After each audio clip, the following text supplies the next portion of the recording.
Hi, I'm Fiona Graham, and I'm going to read you a passage from Rafsa Rumplefur, the first book in a wonderful trilogy by Lena Frölander-Ulf. Rafsa and her best friend, Fircone, are marmots, and they live in a marmot colony in a Stony Glade surrounded by forest. The marmots could live happy, carefree lives if it weren't for the vipers that threaten their very existence. This passage introduces Rafsa and Fircone, who have just woken up from their hibernation and are very, very hungry. A little rump with a bushy tail and a big head with huge whiskers. That's Fircone, thinks Rafsa, as they scamper over the stones. They've left the frozen rowanberry up on the big rock. Rafsa's trying to avoid thinking about it. I need to be more like Fircone. Maybe that's why all Fircone's dads come home each autumn, but my one and only dad doesn't. Shaking these gloomy thoughts out of her fur, Rafsa puts on a burst of speed. Where are we going? She cries, her paw pads pounding the stones. To the little rowan, pants Fircone. He's out of breath but carries on running. Do we have to go all the way round through the marmot's neighbourhood? Asks Rafsa, pausing for a moment. Why not run straight across? She points towards the edge of the forest. No, they'll be waking up any moment now, says Fircone, slowing his pace. Don't worry. There was frost early this morning.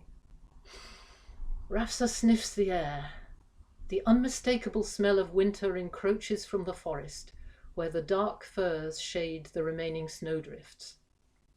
Maybe there was, says Fircone, glancing at a drop of water as it lands with an audible plop. But it's melting now. Oh, come on, Fircone. None of the vipers are awake yet. Fircone's whiskers are quivering with anxiety. The sunny part of Stony Glade, far away from the dark shadowy wall of fir trees, is viper country. That's where they hunt. Venture into the viper's territory north of the big rock, and you're putting your life at risk. That was decided by the vipers long ago, and that's how things have stayed. The marmots have to stay on the shady side. There are lots of marmots in Stony Glade, but the marmot's own neighbourhood is small. Each summer, the mothers send their biggest pups out to clear away fir needles and chew up fir seedlings, to make sure the forest doesn't expand any further and take over their land.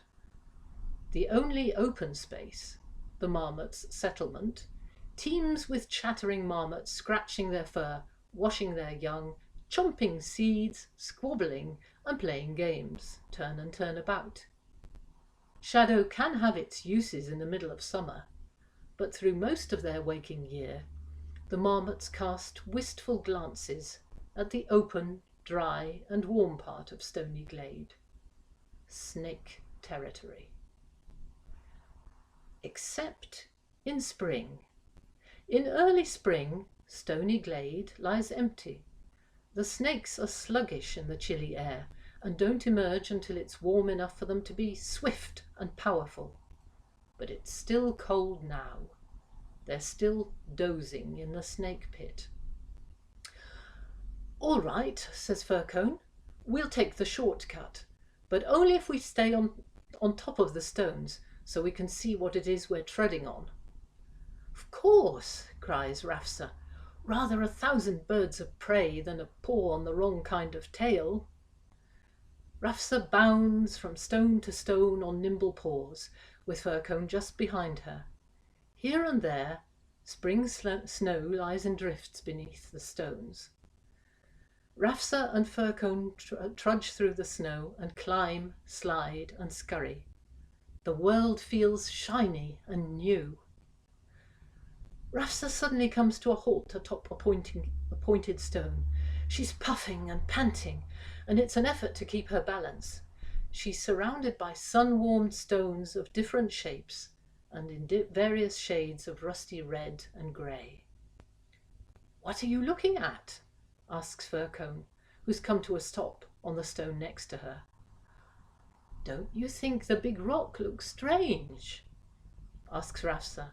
"I've never seen it from this angle before." "That's because we shouldn't be here," says Fircone, looking around anxiously. "Oh, just imagine all this was ours." Rafsa opens her forepaws wide. "Just imagine we could run around everywhere we wanted to." Fircone says nothing. "Say something," snaps Rafsa, pulling her ears back. "Why should the snakes get to decide everything?" Fircone hesitates. Because they have venomous fangs?" "But it's not fair." Rafsa feels both sad and angry at the same time. "No, it's not," says Fircone quietly. "But that's the way it's always been." "I wonder," Rafsa scratches her tummy, "has it really always been the same?" A bird of prey screeches. Rafsa and Fircone run towards the edge of the forest in search of shelter. "I can't believe you went all this way on your own." Rafsa pants once they're huddled together under a small heap of stones capped by snow.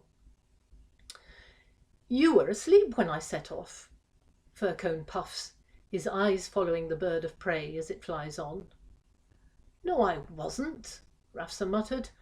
"I was the very first one to wake up." "Oh, come on. I saw you, Rafsa." Fircone stands up on his haunches, brushing the snow from his tail.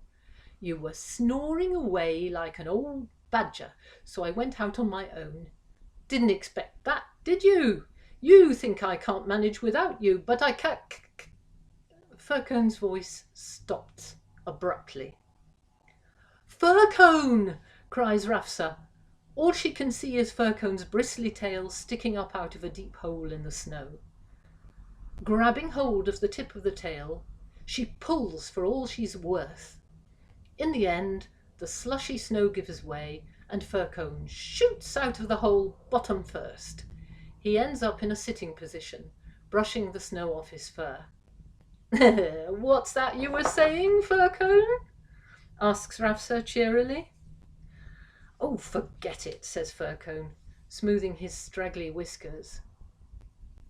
At the edge of Stony Glade, near the wall of firs, a scraggy rowan tree struggles for survival.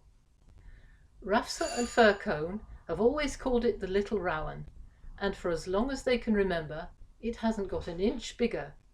It grows in the border area between the snake's territory and the safety of the marmot's neighbourhood. "Look, Rafsa," says Fircone, pointing at the bare little rowan. Rafsa gazes at it. Fircone's found something really special.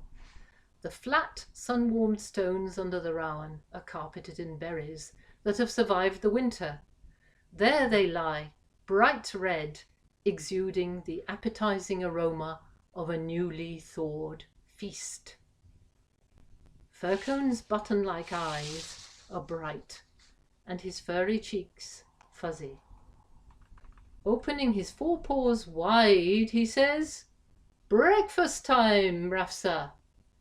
Dig in."